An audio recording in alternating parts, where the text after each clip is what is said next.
This is the Rational Reminder Podcast, a weekly reality check on sensible investing and financial decision-making from two Canadians. We're hosted by me, Benjamin Felix, and Cameron Passmore, portfolio managers at PWL Capital. Welcome to episode 296. Do you ever feel stuck? Ben? That's what today's conversation is all about. We had an unbelievable conversation with Adam Alter, who recently released his book, Anatomy of a Breakthrough, How to Get Unstuck When It Matters Most. And that's what this book is about, how to break through being stuck creatively to get to the other side. And it's a great book. This is a great conversation. And as he says, to be alive is to battle stuckness. Barriers are universal. But how can you have that breakthrough? And he goes through all kinds of different areas of your life where you can get stuck. So the book is about exactly that, how to overcome inertia and to achieve the breakthroughs in critical moments in your life. So Adam is a professor of marketing at New York University Stern School of Business with an affiliated appointment in the New York University Psychology Department. His research focuses on judgment and decision-making and social psychology. He received his Bachelor of Science in Psychology from the University of New South Wales and his MA and PhD in Psychology from Princeton University. He has also written two other books, New York Times bestsellers, Irresistible and Drunk Tank Pink. Ben, what did you think? Yeah, it's a great introduction to the episode. I don't have a ton to add, but I think it's a very practically useful episode because stuckness is something that everybody goes through. I think Adam says, he hedges the statement a little bit, but he says that it's probably close to universal. People feeling stuck in some area of their life, especially if you take a minute to think about it. And as much as this episode is about stuckness and getting unstuck through breakthroughs, it's really about living a good life, like a life that you enjoy. Ultimately, we came back to that theme multiple times throughout the conversation.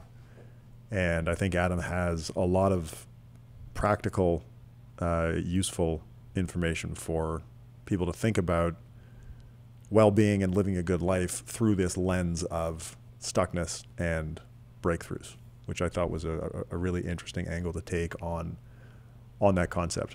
A few times I thought back to our episode with Chris Hadfield, because Adam talks about enjoying the process, basically, which is one of the things that Chris Hadfield talked about. We asked Chris Hadfield, how did you think about your own well-being while having this massive goal of becoming an astronaut?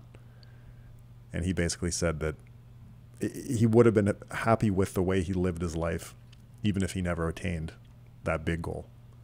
And the same kind of theme comes up through Adam's research and this conversation. I agree. Great setup. Okay, with that, let's go to our conversation with Adam Alter. Adam Alter, welcome to the Rational Reminder Podcast. Thank you both for having me. I'm happy to be here. Well, it's great to meet you, and congratulations on your book. Thank you. I appreciate it. So off the top, what does it mean to be stuck? Yeah, I mean, there are lots of definitions of stuckness. The kind of stuckness that I'm interested in this book has, I think, two critical features. One of them is I'm not talking about momentary daily frustration. I think we all experience daily frustrations that last minutes or maybe sometimes hours. That's not psychologically all that interesting to me. I'm much more interested in these protracted frustrations that set up roadblocks that sometimes, if you don't manage them or deal with them, can last for, years, decades, lifetimes. So I'm focusing on these big issues, but I'm also not interested in the kinds of stuckness that are intractable, that we can't do anything about. So I'm really interested in the kinds that are susceptible to intervention. And, an example of the kind that's not susceptible to intervention is, say there's a global pandemic and you want to travel somewhere, but you can't because there are no flights out. You're not allowed to do it for government legislation reasons. You can't travel and you're stuck, and that's unfortunate. But again, I'm not interested in that kind of situation that's impossible to fix.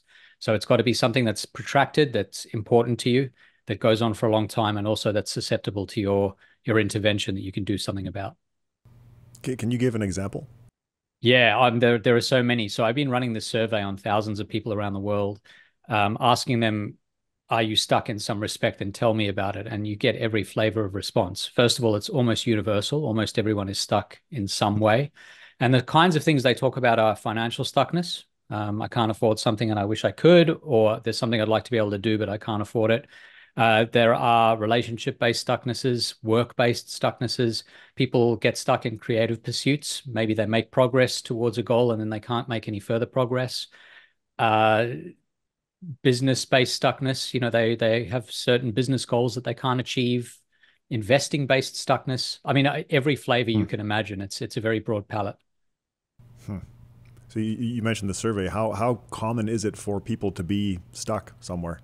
I always I'm cautious about saying that it's universal, but I think when people spend more than a few minutes thinking, they realize there's an area of their lives that they would like to be different. That's often in the background, kind of humming along, whispering in their ears occasionally. It's something that I think you want to think about, but they often don't have the time or energy to do it, and so it goes along on the back burner, not being addressed. And so when I give people a bit of time, it's almost everyone can come up with something.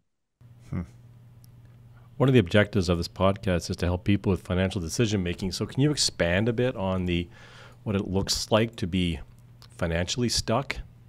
Yeah, there are lots of forms of financial stuckness. There are people who have self-control issues, so they'd like to be in a different financial position from the one they're in, and perhaps they haven't made the right decisions. They don't save enough. They haven't saved enough for their retirements. They spend too quickly and save too slowly, and so on. All those kinds of very natural, common problems that we see in financial decision-making domains. It could be that they are trying to afford something very specific that's very important to them that they just can't afford. They're stuck in that respect. They don't have the resources for that thing. What's interesting to me is that it often bleeds over into time. So it's not just about financial resources, but it's that they don't have the money to afford the time they want to do certain things. They lose autonomy over their own time. And so that for them is what money represents. And a lot of the financial stuckness is things like, I feel like life's getting away from me. I see the years tick by. I work, the vast majority of my waking hours, and I'm not sure what it's all for. So it often gets quite existential and philosophical quite quickly. How do you think advisors can help people become financially unstuck? Well, I think one of the most important things for advisors to think about is that money means, it means on some level the same thing to everyone. It means freedom over your time, freedom over your decisions, freedom over how you live your life. But also on a different level, it means something quite different. And I think very concretely, the best advisors, at least the ones I've interacted with, don't talk about money. They talk about what money is for, and they get there very quickly. So they'll say something like, if you had the money to do everything you wanted to do, what would that look like? Or if we have a goal in mind, tell me what that goal actually means in a concrete sense. So you wake up tomorrow with the money you need. What are you doing with it? Are you going to play golf? Are you traveling? Are you having a good meal? Are you spending time with family and friends in a beautiful location? And what that reveals very quickly is the priorities that drive you and what the money is for. And once you speak at that level, people are much more receptive psychologically to your suggestions. You're not just saying, let's make sure that we hit $100,000 or $1 million or $1 billion. You're saying, let's make sure you can spend time at a ski lodge with your family overlooking a mountain, if that's important to you, once a year for a week. You make the goal very concrete very quickly. And I think people then are automatically kind of activated and motivated to make changes. And so I think that the best advisors do a really good job of turning what is abstract about money into something quite meaningful and concrete. And when someone is feeling stuck financially, when do you think they should look for help, and should it be from an advisor? Yeah, this is not really my world. I'm not a financial advisor. I've had quite a lot of interactions with them. My dad is a financial advisor. So I've seen the profession up close for many, many years. But I have always seen great value in advice in general. And I think there are some problems that are technical enough that you always need someone who knows a little bit more about them to help you. Now, if you're a financial genius and you've done all the right things all your life and you've been coached by a dad who's a financial advisor, I'm not saying I'm that financial genius, but if you've got the right coaching and you don't need an advisor, Godspeed, go and do your thing.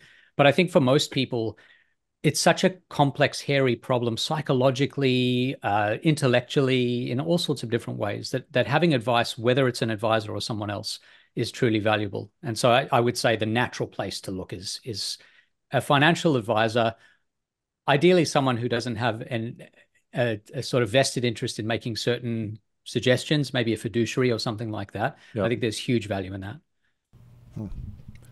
When you talked about stuckness being almost universal, you said that when people think about it for a few minutes, they can excuse me, they can find something. Do people realize they're stuck if they don't take those few minutes to reflect on it? Yeah, it's one of the good, very common questions that comes up that I've thought about a lot is, are there essentially two kinds of stuckness in terms of how explicit or available that stuckness is? There's one kind of stuckness where you think about it metaphorically. You sort of walk up to a wall and you're trying to get to the other side of the wall. It's very clear in that moment that you're stuck. You'd like to be somewhere else and you're not there. And so until you find a way around the wall, you're stuck. And a lot of stuckness is like that, where it's very explicit. It's transparent, it's clear. It's actually something you can't remove from your attention because it occupies so much of your time and energy. But there's another kind that I think is sneakier, that is implicit. It's in the background. Often these are traps where you don't realize you're stuck until much later on. And then the fact that you've allowed yourself to be in that situation for a long time is the problem. I think a lot of financial stuckness is like that. So that's one. You asked about fiduciaries or financial planners or financial advisors. I think one valuable, I guess, addition that you get from someone like that is what questions to ask to reveal to yourself whether you might be stuck. Like you could very easily sail through 50 years of a career, wake up one day and find you don't have enough money to enjoy the last whatever percentage of your life. And that would be a form of stuckness that could have been dealt with 50 years earlier with different decisions. You didn't realize you were stuck, but you were stuck in the future, 50 years in the future. So there is that kind of stuckness that is hidden to some extent from you. And that with the right questions, with the right advice, you might be able to head off at the pass or avoid completely. Can people be stuck in their general well-being? Yeah, it's interesting.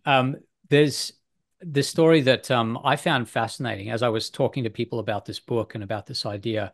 One of my friends said to me, his dad is a math professor, or was a math professor for many years, and he spent 30 years working on a single problem, and he didn't make measurable progress from the outside. So he spent 30 years, objectively speaking, not getting all that much closer to a solution. This is one of the great problems in the mathematical world. But every single day he went to work and he enjoyed it. And so when my friend asked his dad, "Don't you feel stuck?" His dad said, "Not for a minute.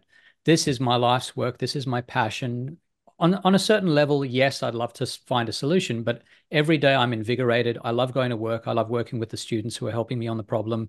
I love interacting with other mathematicians. I don't for a minute feel stuck, even though from the outside it looks like I might be."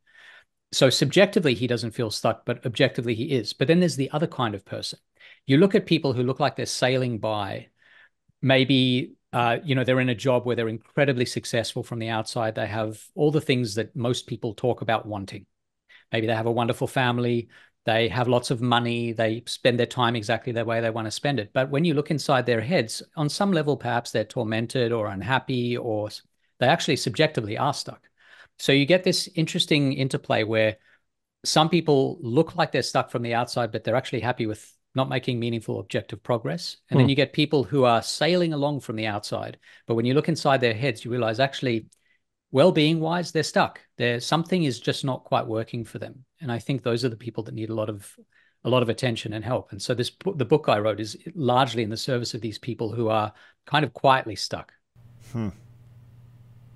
That's really interesting. Why do people tend to question their lives on the arrival of a new decade? I think in the book you called it the nines. Yeah, this is work with my friend and colleague Hal Hirschfield. I know you both know him as well. So this was funny.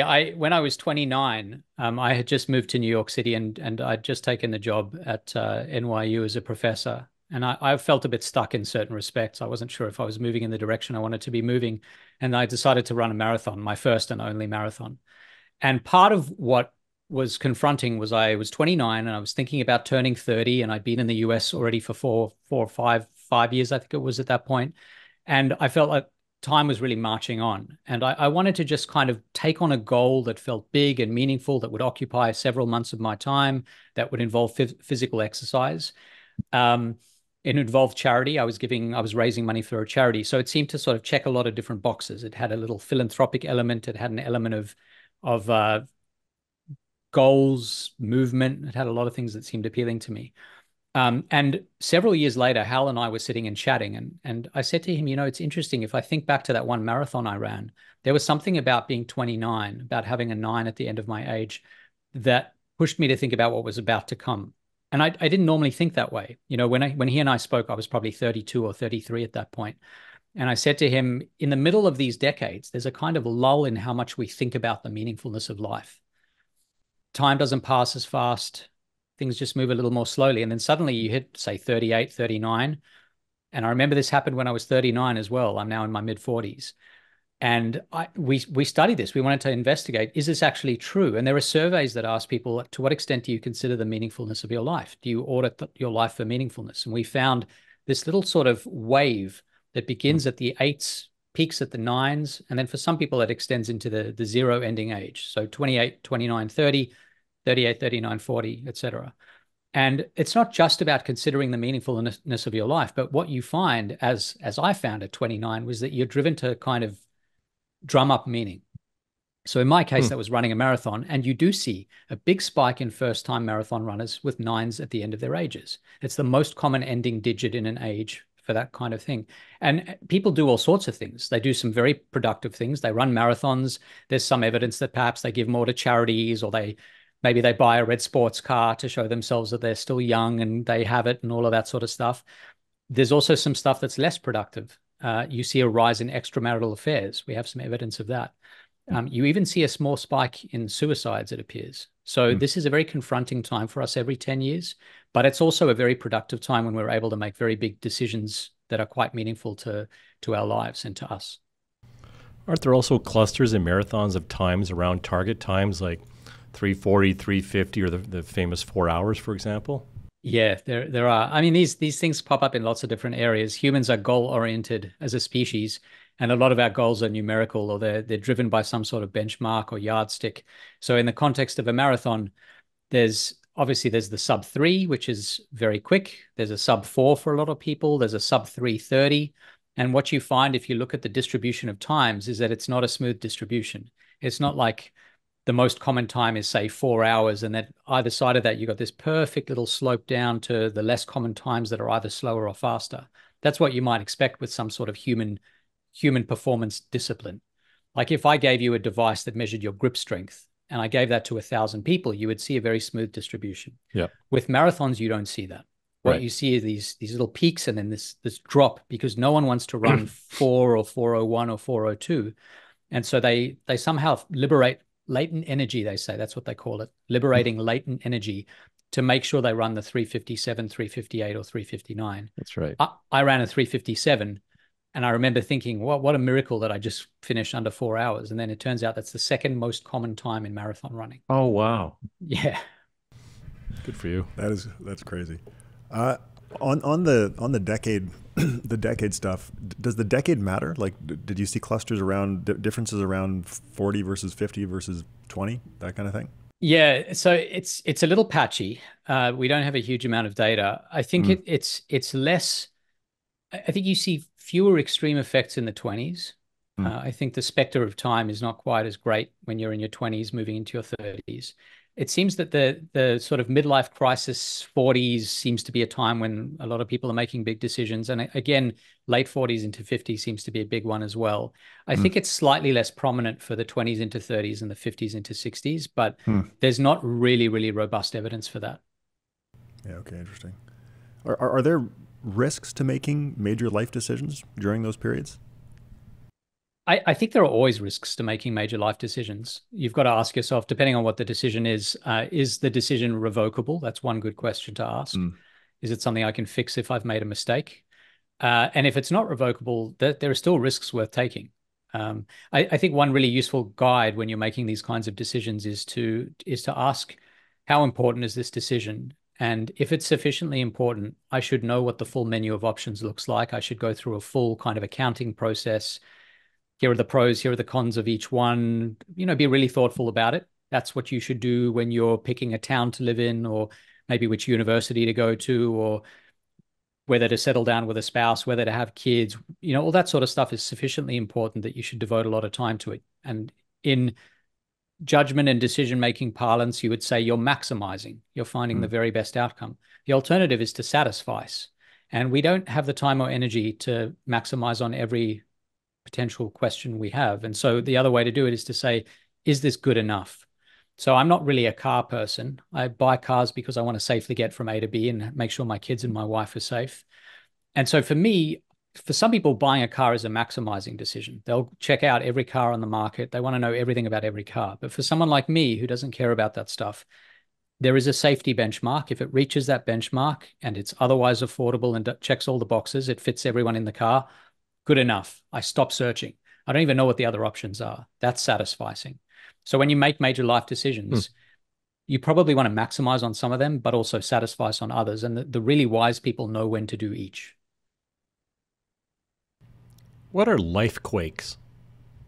Lifequakes, this is a term that a writer named Bruce Feiler coined. I think it's a really brilliant idea. I interviewed him when I was writing my most recent book, and he basically found that in interviewing hundreds of people, roughly every decade, we have a major, major life event. He called them lifequakes, much like an earthquake for our lives. These are major events that change some aspect of our lives in a fundamental way. Some of them are good. Some of them are negative. They can be anything like, getting married, having a child, moving to a new town, major illness, the death of a loved one. There are all sorts of different things that are lifequakes. Some of them are predictable. They're coming ahead of time. So for example, that you're about to become an empty nester, or that you're about to move to a new place because you've been planning it for a while, that you're about to retire. But then others are unexpected or uninvited. There's not much you can do about them. But the big insight with lifequakes is that they do happen. They're inevitable. They're universal. We all experience these big changes. Most of them are not predicted and not invited, and a lot of them are negative. And so if you know that, if you know across the course of your life that you're going to be grappling with these major changes, that suggests certain methods of preparation, at least not being blindsided when these things happen, not feeling like there's some personal affront in the way life has turned out, because actually you're in good company. You're in the company of 8 billion other people. So that's important to understand. And that's what this idea of lifequakes is designed to do. It's designed to give you the sense that the bumps in the road that you experience, often very big bumps, are not about you. It's just what it means to be a human. Interesting. So you wrote, and I'm quoting here, there isn't a bright finish line when you're pursuing many goals, and they are boundless. This might be a deep question, but how does this impact one's search for contentment? Yeah, no, it's a very, very deep and very interesting question, and something that I think about a lot. And another way of asking it is, when is it enough? When as I'm whether it's hunting for assets, income, net worth, how long should you work? If you had every dollar in the world, if every dollar in the world was to your name, what would you do with your time? Now, we're not going to get there. No one's going to have every dollar in the world. But is there a point at which you reach a certain number of dollars, or whatever the currency may be, where you say, hey, that's enough, and now I'm going to start spending. I'm going to decumulate. And that's the kind of question that I think is important to ask here. And there's a lot of really interesting research showing that on average, people in Canada, in the US, in a lot of Western countries tend to overwork. So they accumulate more than they should, and they decumulate too little. In other words, they don't enjoy the fruits of their labors. And I think that's a sort of feature of the way our culture has evolved over time. And that's also a function of the boundlessness of these goals, right? Like if you have a goal, if your goal is to run a marathon, which we've discussed, it's very clear where you're going to stop. And then you can rest on your laurels and enjoy it and put a medal around your neck. But one thing I would suggest is that if you're on a path towards a goal that is boundless, figure out what your 26.2 miles / 42.2 kilometers is. Like, where do you know you've got to a point where you can say, all right, I'm going to enjoy this for a bit? Or if you're running the marathon, using the same analogy, and you're halfway through and you feel like this is a good place to celebrate that you're halfway through, do that as well. Find times to enjoy what you've been doing. Enjoy the journey, much like this mathematical professor enjoyed the fact that every day he did not cross that finish line, but he still enjoyed the journey nonetheless. And I think that's really a worthwhile philosophy. Do you think our culture sometimes convinces ourselves that labor does lead to more contentment? Yeah, and I think there's something to that. I think being busy but being busy in a particular way is really valuable. There's a kind of busyness that I think is really richly rewarding. If you can find for you what that math puzzle was to that professor for 30 years, you're going to lead a very happy life. You're going to spend hours and hours working every day and enjoying those hours to a large extent. No one enjoys every working hour, but the more you can enjoy, the better. And so I think the kind of busyness for busyness sake is not a goal, it's not an aim, it's not something you should strive for. But busyness in the service of something that brings you meaning, or even an act that you enjoy sufficiently that it brings you meaning, while perhaps also earning you an income, bringing you closer to friends and family and so on. I think there's huge value in that. So yes, I think our culture prizes busyness. We're very proud to tell other people how busy we are. I couldn't possibly meet with you. I'm absolutely slammed at the moment. That's I think the kind of thing that a lot of people are proud to say, but it's a stand-in for something else, for importance. And I don't think that's really, it doesn't make a lot of sense to me. How do lifequakes interact with the search for contentment? Yeah, well, Lifequakes, I think what they do is they force you to make a change. A lot of people get stuck when they experience a lifequake, because whatever they were doing in the past isn't going to continue working in exactly the same way. They've got to pivot. They've got to do something differently. So if you're searching for contentment, sometimes a lifequake brings you contentment. Sometimes that change is welcomed. It's good for you. At other times, it's something that's sort of a hardship that you have to grapple with. And so it can get in the way of contentment temporarily. I think some people are really adaptive and malleable, and they're really good at dealing with these lifequakes, and they come up with ways to work around them really fast. They turn them to their advantage to the extent they can. But I think in general, they sort of frustrate our contentment initially. But if you deal with them the right way, you often are able to get unstuck. Is there something we can do to prepare for these inevitable lifequakes? Yeah, so I mean, this seems maybe superficial, but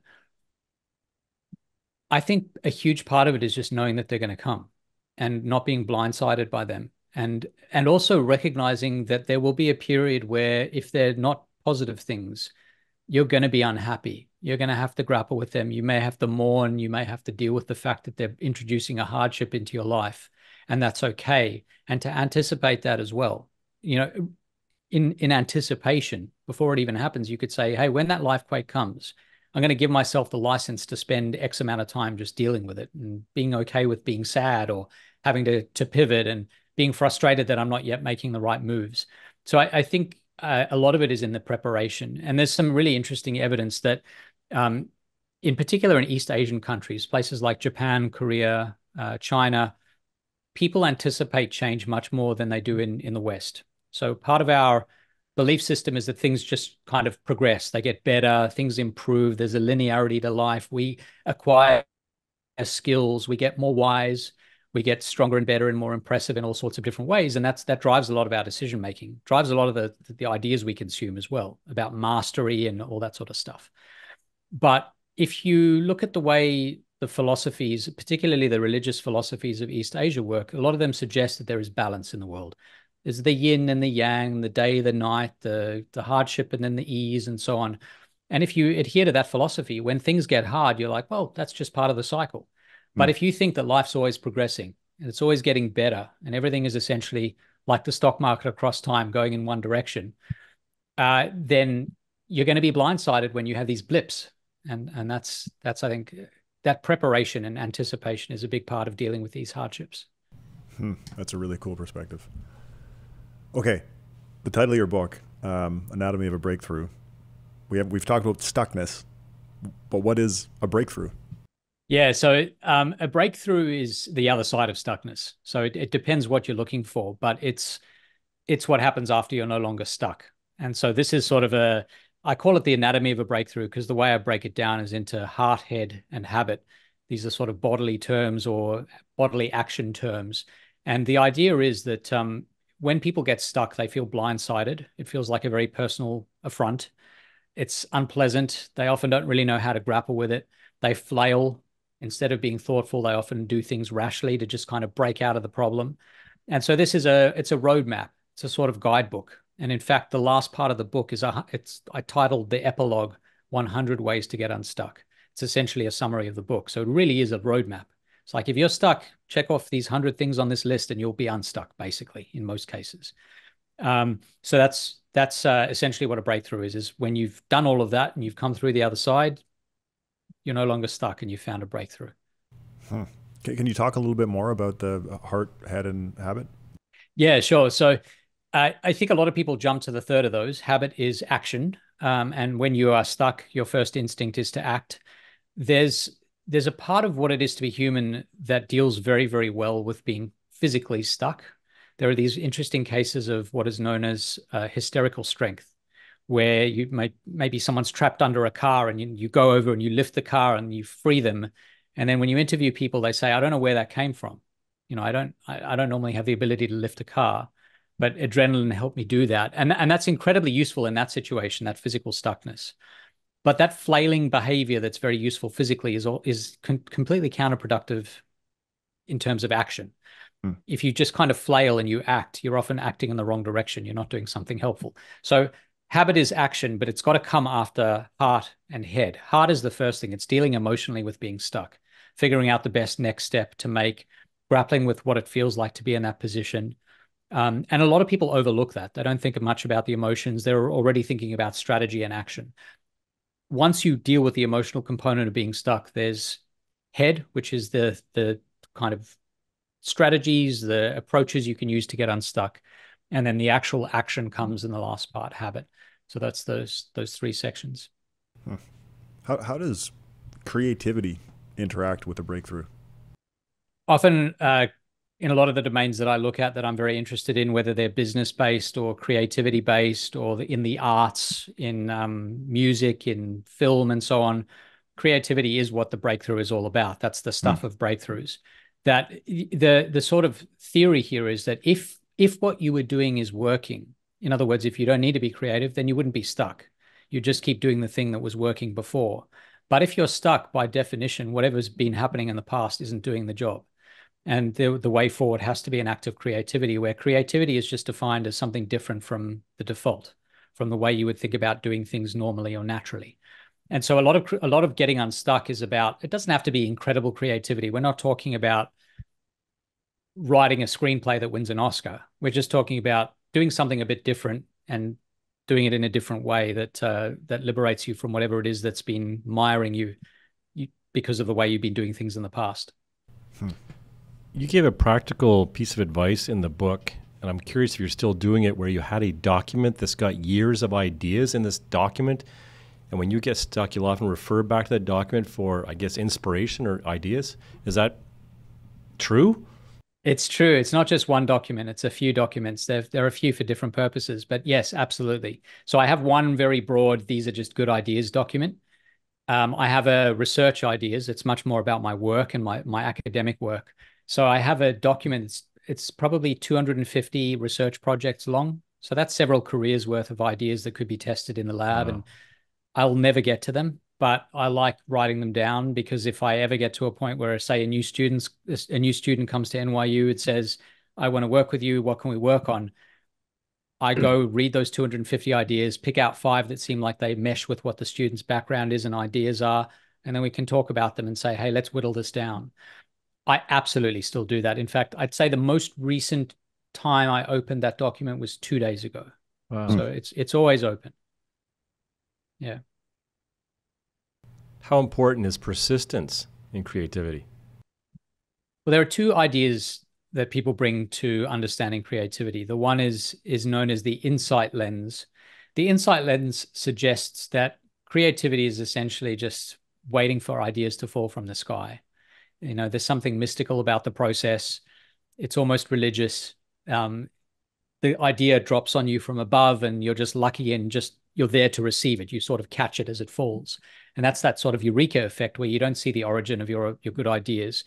And that's one way to think of creativity. And certainly some creative ideas do seem to just drop from the sky. That's not quite true. They're often the product of all sorts of background work, but they do feel like they fall from the sky. But the alternative is a productivity lens where creativity is essentially the result of a lot of hard work. And I adhere to that belief.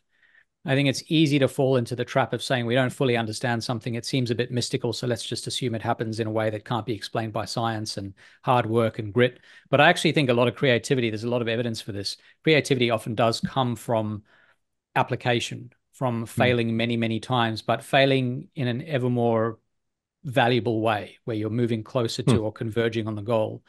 And there's a lot of evidence for this. There's this really interesting effect known as the creativity cliff illusion. And what it suggests is that when you ask people, you give them a task. Say you say to them, you have a new business, you are, it doesn't matter what the business does, but you're selling a product. You tell them what the product is, and then you say, I want you to come up with 20 different names for this company. So that's our creative brief, is to come up with 20 names. And then you say to them, do you think the best names you come up with, the most creative names, will be among the first five or the last five of those 20? Will they be within ideas 1 to 5 or in ideas 16 to 20? Almost universally, people say, well, if I think about it, the first few tumble out. They feel like the product of great inspiration. They're easy to access, but then it gets kind of hard. And I associate in general something that's difficult with a lack of proficiency. So they assume that the ideas 16 to 20, that's so far down the line, that those are going to be hard to come by. They're not going to be very good. So what they Hmm. say is that my creativity is going to hit a cliff and it's going to drop. So I think my best ideas will come up front. That's the instinct a lot of us have. But actually, when you get people to do this task, the first 5 ideas are trite and boring, and they look a lot like what everyone else is coming up with. There's a reason we're all swimming through the same cultural soup that's inspiring those obvious ideas that tumble out of our heads. What happens by the time you get to 16 to 20, those ideas down the line, is you've diverged from the way you normally think of the world because you've been forced to.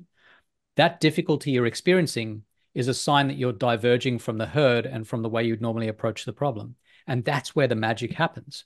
If you, a lot of people quit too early, but if you persist, say 50% beyond where you thought you needed to, the good stuff will flow at that point. And a lot of us are blindsided by that. Hmm. My dad always used to say, and still says, that success comes when opportunity meets preparation. I was thinking about that as you were talking just now. On that line of thought, though, can you talk about the role of luck in breakthroughs? Yeah, so I think what your dad was suggesting there is exactly right. That luck is a big part of that, right? That you could be the perfect person to found a massive company that's going to be worth billions of dollars, but unfortunately you were born in the year 1312. So turns out you were about 700 years too early. That's unfortunate. That's bad luck. The idea here is that Hmm. time matters a huge amount. That's an intractable stuckness. If you imagine the internet in the year 1312, unfortunately, there's no way you're going to be able to make that happen. You're probably a very interesting, unusual person, maybe burned at the stake for for some of your ideas, but you're born at the wrong time. There's nothing you can do about that. Maybe you can turn that to other good use. But in a more narrow sense, in a more local sense, luck is a huge part of breakthroughs because you kind of have to be available to capture the serendipities that arrive, the unplanned good things that happen, that make something possible. And so the sort of idea here is that if you're essentially throwing a lot of darts at the dartboard, a lot of the times we fail, and there's a lot of evidence for this. It doesn't matter what you do, whether you're an actor going for auditions, whether you're a painter trying to find a new style, whether you're an entrepreneur who's founded 27 companies and the 28th one happens to be the hit. You're going to fail a huge amount, but in order to win, you've got to be in the game. And so essentially, luck is about, the idea we have is that luck is this sort of mystical thing again, a little bit like creativity, but actually luck is just about how long you're playing the game. Because across a lifespan, if you keep applying yourself, there will be moments where luck works out, where the timing is right, where serendipity arrives. But if you're out of the game, it's a little bit like being out of the stock market on certain golden days. You're going to miss out on those really big returns. So luck is essentially, I think of it as just being in the game, being ready for it, being receptive to it. And that's often where really big unplanned breakthroughs happen. Hmm. Yeah, I love it. Another thing my dad says is, you make your own luck. That's it. Yep. You got to be in the game to make it. Yeah. What's the random impact rule? The random impact rule. I think I'm trying to remember what the term refers to. I think that's in the context of careers. I think there's this work that focuses on when in our careers we have a sort of hot streak, when our work is going to be most effective, when we're going to hit these kind of golden periods of our working lives. And it's this interesting idea that most of us during our working lives have at least one hot streak. We have at least one kind of golden moment. Some of us have more than one, but actually the way those are distributed across time varies pretty dramatically. So some people have what's known as a springtime career, where the hottest period in their careers is early on. Some people have a winter career where the end of their career is the best period. And most people have a summertime career where it's somewhere in the middle. And then there are people who have these recurring hot streaks over and over again. And the question is, what exactly is it that produces these cases where you have a career where you have multiple hot streaks? And the thing that seems to predict it the best, according to a lot of research, is if you engage in two processes in order. And the processes are, first one is known as exploration. And exploration is where you essentially say, I'm going to spend a little bit of time gathering as much intel as I can, trying different approaches. So in the context of, say, a career of an artist, the artist Jackson Pollock spent about 7 years trying every imaginable art style. He tried expressionism and fauvism and cubism and surrealism. And if you look at his works during that time, it was an absolute hodgepodge of different styles. And one day he tried the drip technique that ended up becoming what he became best known for. It made him one of the wealthiest artists of his time as well. He was successful in commercial respects, in critical respects as well. And so what happened was he was doing this exploration, and then he moved, as soon as he found a style that seemed to work pretty well, he moved to exploitation, where he became one track focused on just this style. So you see him kind of almost schizophrenically jumping around from style to style. And then he says, done, I know what I'm looking for. And he spends this 7-year period just doing this one thing over and over again 1,000 times. Now, you can't do just one of those things. You can't always be the person who's like, I'm going to try 15 different hobbies and I'm going to try 27 careers. And then I'm going to wake up one day and realize I didn't actually get deep on any of them. But you also can't be the person who says, I think what I'm going to do is spend the rest of my life on this one thing without having any idea what the alternatives are.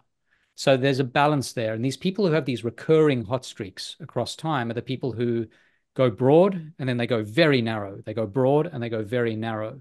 And that sort of cycle seems to predict great productivity in our working lives and otherwise, creativity as well. Okay, can you talk about the practical difference between striving for excellence and for perfection? Yeah, I like this. This is one of those, like, every now and again you'll come upon an idea that just sort of changes dramatically how you think about major aspects of life. And I think this was one of them. If you're a perfectionist by nature, you're the kind of person who wants to be the best at everything you do, or you want to be your best version at everything. You're incredibly driven. The question is, how do you do that? How do you do that also without burning out? How do you do it in a way that's sustainable across time? And the nice thing about this difference between excellence and perfection is that perfection is an incredibly demotivating, unrealistic ideal. It's not something you can sustain over time. It's probably not something you can ever reach. By definition, it's unattainable in most instances. Sure, you can get 100 out of 100 on a math test, but what really matters is not whether you get 100 out of 100 on a math test, but there are domains where perfection is unattainable, and that's what really, really matters. I think in a lot of our lives, that's what the stuff that matters the most. If you try to be perfect at everything, it's demotivating because you'll never quite reach that goal, and you might always feel a little bit less than what that goal implies. Excellence is a much better alternative because excellence recognizes that there is room between excellence and perfection, that you can, on any one day, be excellent without being perfect. And in fact, excellence, the nice thing about it is that it bobs up and down on the water. And on a really good day, you might wake up and excellence is sort of 99% the way towards perfection. On another day, you're exhausted, you're overwhelmed, you're overworked, too many things are going on. Excellence today is just kind of getting through the day. It's 50%. So excellence is a much more flexible, malleable target to aim for. And it recognizes that humans are human, whereas perfection is by definition kind of superhuman, and it's not a valuable way to think about your striving and your approach to goals. It has a similar theme to the mathematician anecdote. I totally agree. I totally agree. He was not perfect in solving this problem, but he was excellent every day. Yeah. I was just thinking about your book, and I want to go back to your list that you have in terms of inspiring for creativity. And I remember in your book you talked about how trying to do something completely new can actually be a recipe for paralysis. Can you expand on that? Yeah, this is the originality trap. That in our culture, we prize radical originality, this idea that you've got to do something completely new. That's it. And so that's true of, say, businesses, that your business has to be, your product, your idea has to be completely new.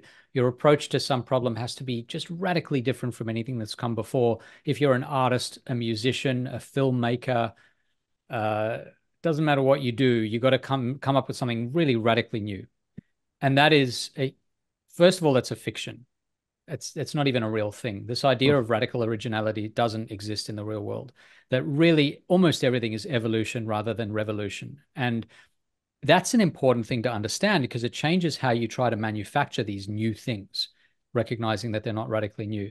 In the book, I talk about some examples. One of them that's always been interesting to me is Bob Dylan, that in the 20th century, looking back and thinking about Western music, when you ask musical experts who is a true original of the 20th century, someone who is unlike anyone else, there are lots of responses to that. The single most common response is Bob Dylan. Oh. People talk about his songwriting, the way he sang, the way he played the guitar, everything that he did. They have sort of a way of thinking of what he did as being truly original. But actually, when you go back, you look at the DNA and look at what filtered through his work and where he was inspired and by what, you find that actually it's just not true. You know, even he was quick to admit that he was inspired by several genres.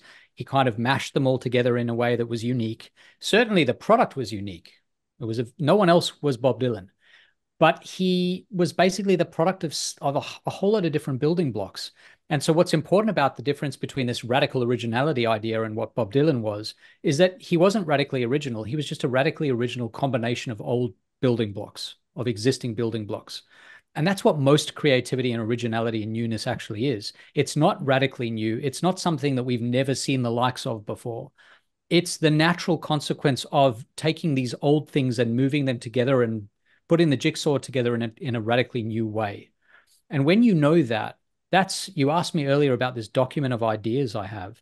This document of ideas is essentially in the service of combinatorial newness, taking these old things, recombining them in new ways and finding something new. And so if you want to write a book, do you want to write a book that's radically original? Maybe that's what you're trying to do. But it turns out that most radically original books stand on the shoulders of lots of other books. And so if you have a really big list of ideas to draw on and then you mash them together in new ways, you'll find something great. And so the nice thing about that practically is if you're stuck, trying to find something radically new is, how do you even begin to do that? I don't even know how you do. You just kind of sit down and bang your head against the desk. But if you say to yourself, what I'm trying to do is find new ways to take old things and move them in ways that fits them together, that's you can actually do something with that. There are steps you can take. And so I think it's really liberating, but also a truer way of thinking of what originality and newness actually is. Yeah, it's super interesting. That rhymes with like the history of technological progress. It's the same kind of pattern. Exactly.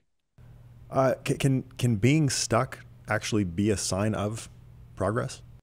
I think so. I think one of the reasons it can be a sign of progress is because there's an effect that's pretty robust across lots of different areas known as the plateau effect.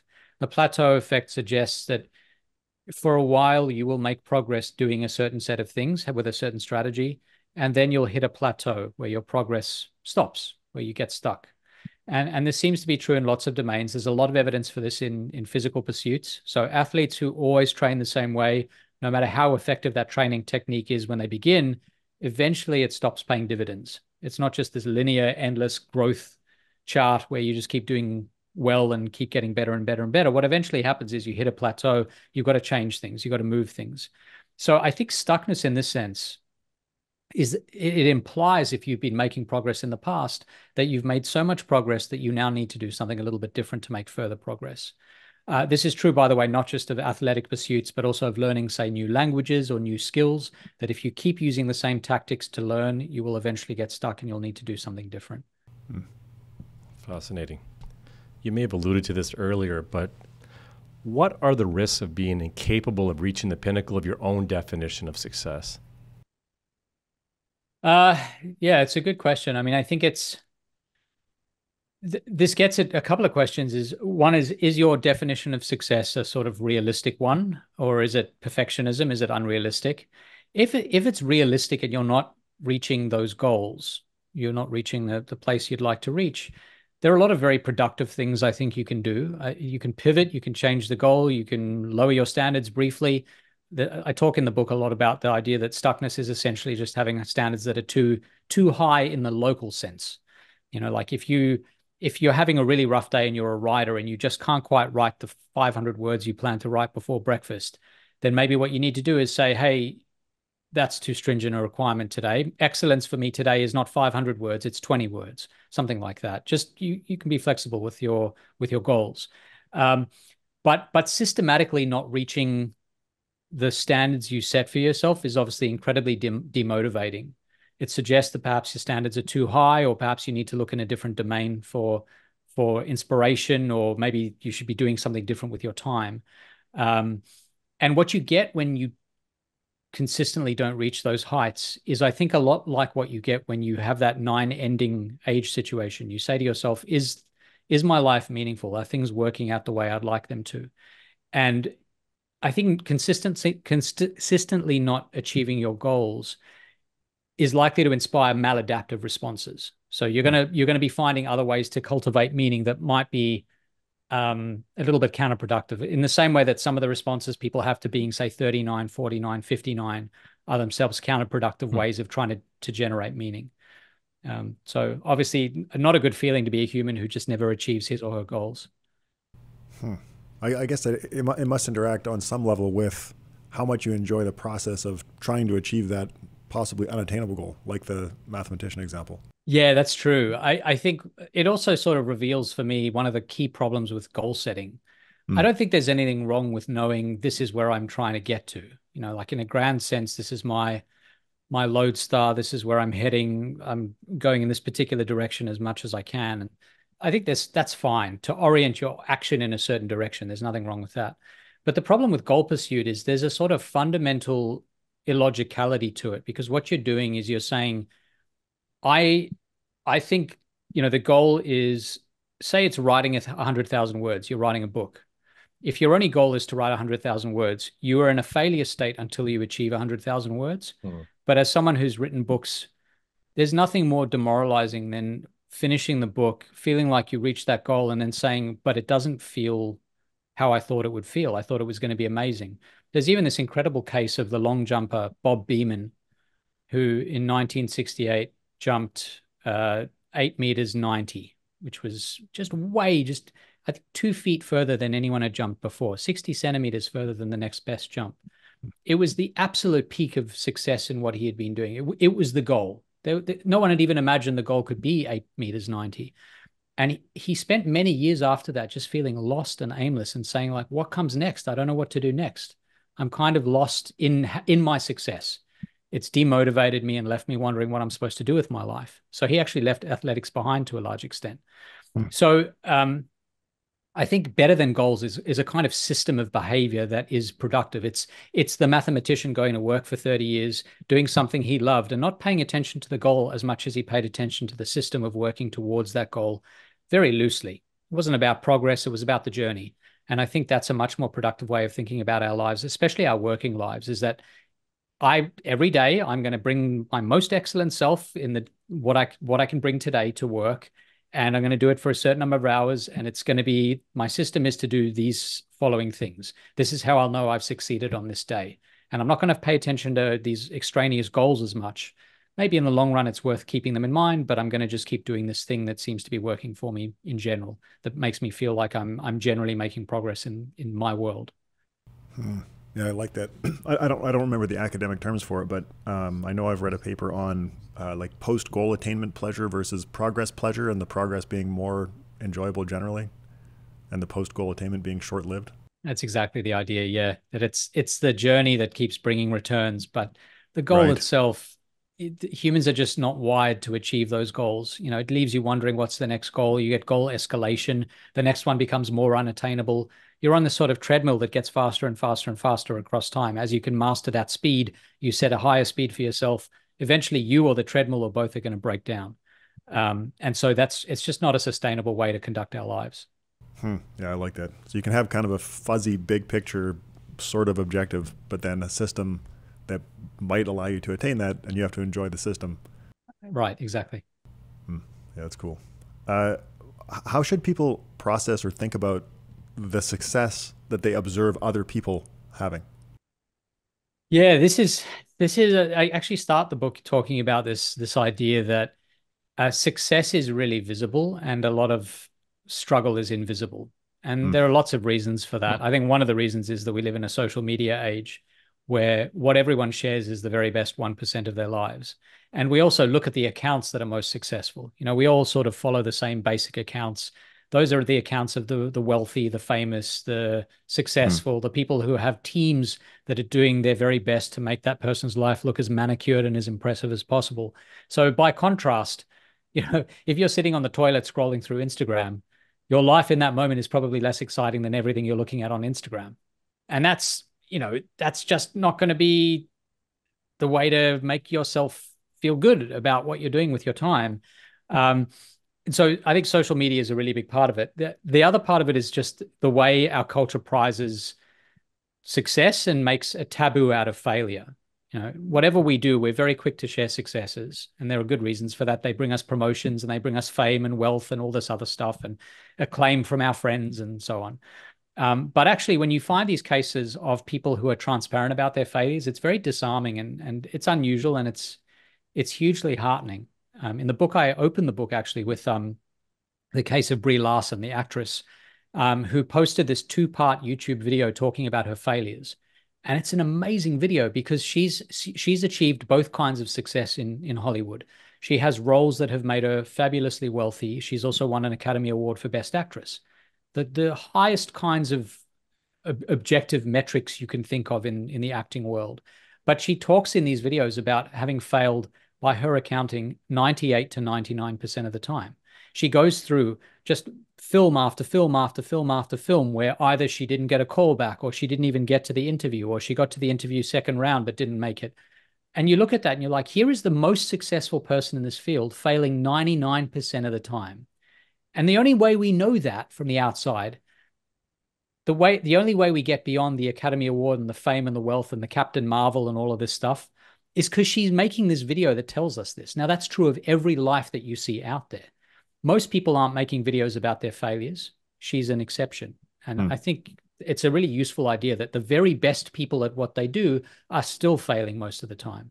And most of that is hidden from us. Wow. Our final question for you, Adam. How do you define success in your life?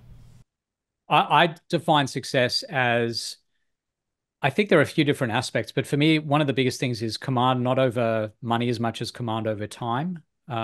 If I think about my days, the days when I have the most control over what I'm doing with the moments within that day, those feel like successful days. That doesn't mean they're easy and I'm lying on a beach and I'm sipping a cocktail. That's not what I'm talking about.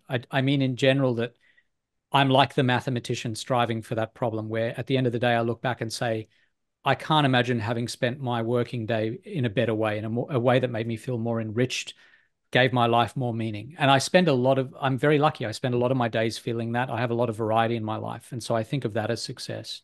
I also think success has to be about more than you as the individual. Success is also going to be about, you know, having people around you who are enriched for your presence, for the fact that you exist. I think it's a really good way to measure your success, is not just do I have all the things I want, but also is the fact that I exist in this world a good thing to other people who benefit from my existence. I think that's true success. That's a beautiful answer. Adam, this has been an incredible hour. Thank you. Thanks so much for having me. Well, thank you. I've appreciated it. It's been fun. Thanks, Adam.